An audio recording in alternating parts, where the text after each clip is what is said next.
Chicken breast. Some might say it's good. Others might say that this is the most boring piece of meat there is in the planet. Chicken breast is not the best thing. However, I'm hoping to change that today. This is Wagyu A5. To be specific, Japanese Wagyu A5. This is considered the best piece of beef in the world. It has more fat than actual meat. Now, if you never experienced a Japanese Wagyu A5 before, I highly recommend not trying to do what I'm about to do today, because this is a piece of meat that should be enjoyed by itself. And here's how this experiment is going to go down. The first thing to do is to go ahead and cut it in some small strips. We're talking about 1 inch in diameter, because once I have done so, take a look. We got these meat sticks ready to go. I need them as firm as possible, and the best way I know how is to stick them in the freezer for 1 hour. As that was happening, it was time to get back to the chicken. The first thing I did was to make a hole, a nice big hole, because then I took the Wagyu from the freezer out and immediately started inserting it into the chicken, all the way inside as much as I could. And as you can see, the Wagyu was not as firm as I wanted, but I kept trying as much as possible and shoved the whole thing inside. Now that this one was ready, I wanted to run another experiment, and that would be to wrap some cheese on the Wagyu. And let me tell you something, stuffing this one inside of the chicken, oof, it was a tight fit. Maybe I should have put some oil for lubrication, but after a little bit of a struggle, inside it went. And there we have it. 2 chicken breasts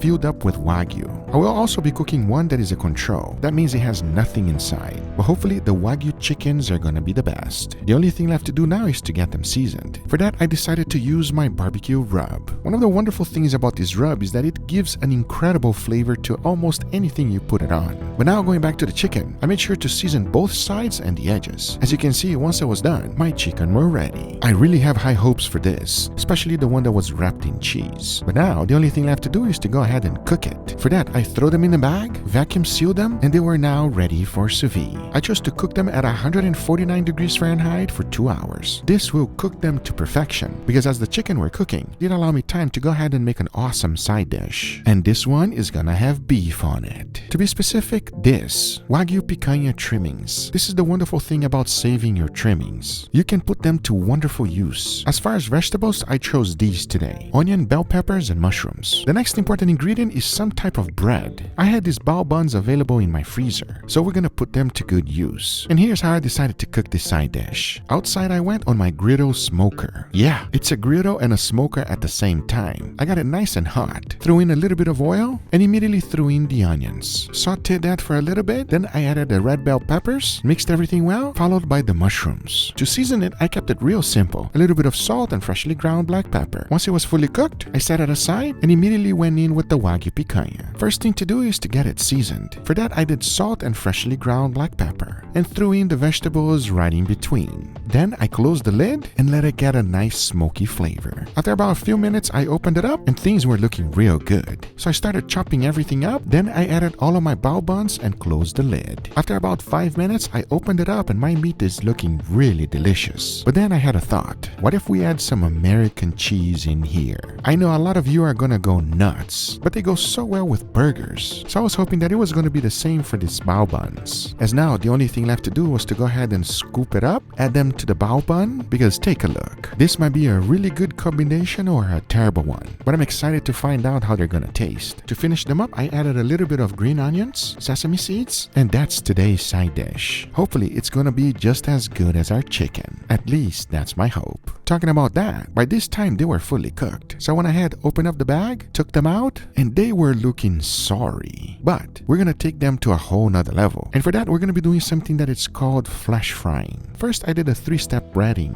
First into the flour, followed by the egg wash, and into the breadcrumbs. As you can see, they are now ready to be flash fried. Because I know what you're thinking. My chicken breasts don't look that good right now. But watch this.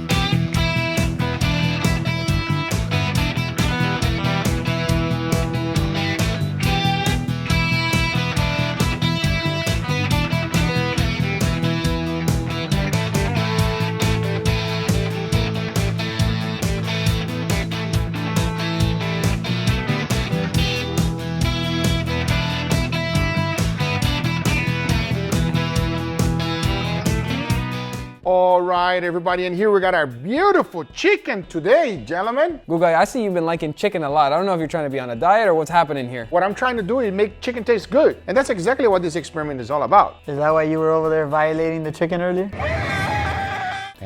know. Why you have to say it like that? Because that's what happened. Yeah, it's a little bit strange, it's a little bit weird, but what you see right there in the middle is a piece of Japanese Wagyu A5 steak. Ah, so you make a chicken taste good by putting steak in. That's correct. I've never been so excited to have some chicken. So here's the deal. We got our control, we got our experiment. Let's remind ourselves how bad chicken really is. Please dig in. Cheers, everybody. Cheers.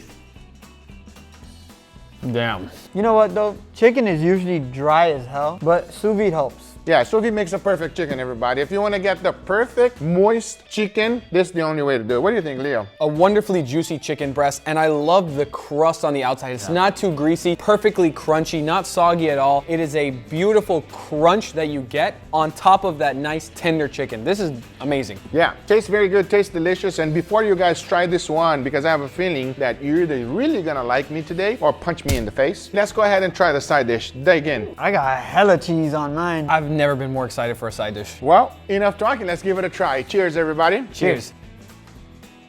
Wow. You tell me. There's so many words in my head right now. The bao is so fluffy. And then with the steak and the cheese is so creamy. That cheese is beautifully melted on top of that wonderful beef. I can't even tell it is. It looks like short rib to me. Kind of picanha. Picanha? Yeah. You shredded picanha? But I just wanted to make it delicious, bro. You achieved it. And I love the bao bun too. That fluffiness together with the creaminess of the cheese and that bite that you get from the meat, it is a beautiful harmonization. You know what the best part is? You don't have to make the bao bun from scratch. You can actually buy it in any Asian supermarket. That's exactly what I did. And that bao bun really absorbs all the fat and cheesy goodness from this whole dish. Talking about fat, Leo, are you ready to try the chicken? The chicken with the most amount of fat ever that has been violated by the A5. You ready? With a description like that, I say let's do it. So this is either gonna go really good or I'm about to get punched in the face. Remember that I am a 4th degree black belt. I'm a 3rd degree. I'm Canadian. I don't know how to fight.